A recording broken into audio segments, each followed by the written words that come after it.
Skinner fue un psicólogo y filósofo social conductista. Nació el 20 de marzo de 1904 en un pequeño pueblo de Pensilvania.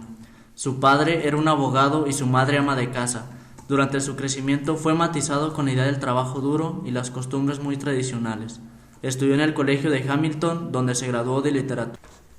Skinner parte de las ideas de Pavlov sobre el control experimental y el condicionamiento del énfasis de Thorndike en la importancia de las consecuencias del entorno y del enfoque de Watson sobre el comportamiento observable.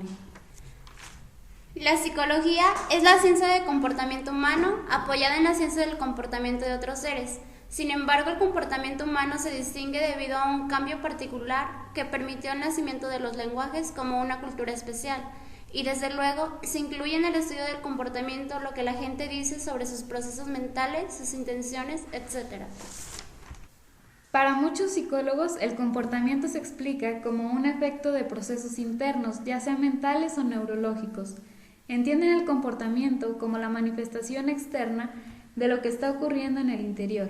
Sin embargo, Skinner no está de acuerdo. Sus investigaciones definen el comportamiento en términos de su relación con las variables del entorno que le proceden y que le siguen. A principios de los 40, Skinner comenzó a experimentar sobre una respuesta sencilla de un animal simple, una paloma picoteando un disco al que le seguía un reforzador, una bolita de comida. El comportamiento es algo que ocurre en primer lugar porque es parte del fundamento genético del individuo o bien porque ha sido reforzado por otras vías. Cuando ocurre en estas situaciones y va seguido de una consecuencia, es más probable que ocurra de nuevo. Pero si además en ese momento está presente un estímulo, entonces ese estímulo es el que controla las probabilidades. El comportamiento ocurre en situaciones similares a aquellos en las cuales ha sido reforzada. En definitiva, los tres términos son muy importantes. Si queremos que un organismo haga algo, debemos de crear un tipo de situación en la que el comportamiento ha sido reforzado.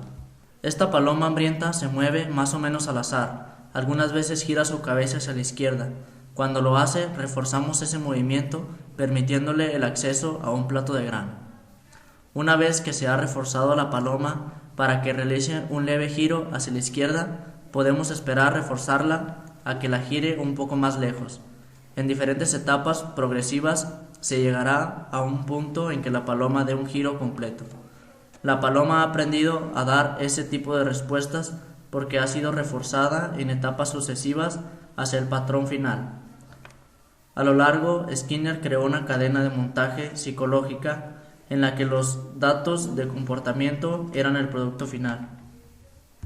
Utilizando mecanismos auténticos podían presentar estímulos, grabar respuestas y organizar programas de reforzamiento sin la necesidad de la presencia de un investigador. De esta forma se pueden reunir una enorme cantidad de datos. Más importante todavía, la frecuencia en la cual la paloma picoteaba. Podía medirse con precisión y esta tasa de respuesta variaba directamente con las consecuencias de reforzamiento. Esta tasa podía ser controlada, reorganizada el momento y la frecuencia de las consecuencias del refuerzo. En otras palabras, la conducta de la paloma podía cambiarse modificando las consecuencias. La versión de Skinner del condicionamiento instrumental se denomina condicionamiento operante. Un buen comportamiento operante es el que opera sobre el entorno y produce consecuencias. El condicionamiento operante es el cambio que tiene un lugar cuando estas consecuencias tienen un efecto particular. A este efecto se le denomina fortalecimiento o reforzamiento, es decir, que el sujeto acaba de realizar tiene ahora más probabilidades de repetirse debido a que le han seguido consecuencias reforzantes. Estudiamos el condicionamiento operante organizando las consecuencias no únicamente para modelar una forma particular de conducta durante un periodo de tiempo, sino también para cambiarla ligeramente. Utilizando técnicas de condicionamiento operante se ha conseguido entrenar palomas para picar correctamente una suma de números y ejecutar todo tipo de proezas. Skinner opina que cualquier comportamiento seguido de una consecuencia cambiará en su tasa de ocurrencia en relación directa con los cambios de dicha consecuencia. Esto es cierto para las palomas y también es cierto para los seres humanos. De acuerdo con Skinner, la búsqueda de agentes internos para explicar el comportamiento es innecesario. Aunque las ideas de Skinner son controvertidas, esto no significa que sus principios de condicionamiento operante sean limitadas. Nada más lejos de ello, su aplicación se ha extendido más allá de los laboratorios de investigación donde fueron descubiertos. Hay muchas aplicaciones prácticas de la teoría del aprendizaje en la vida cotidiana.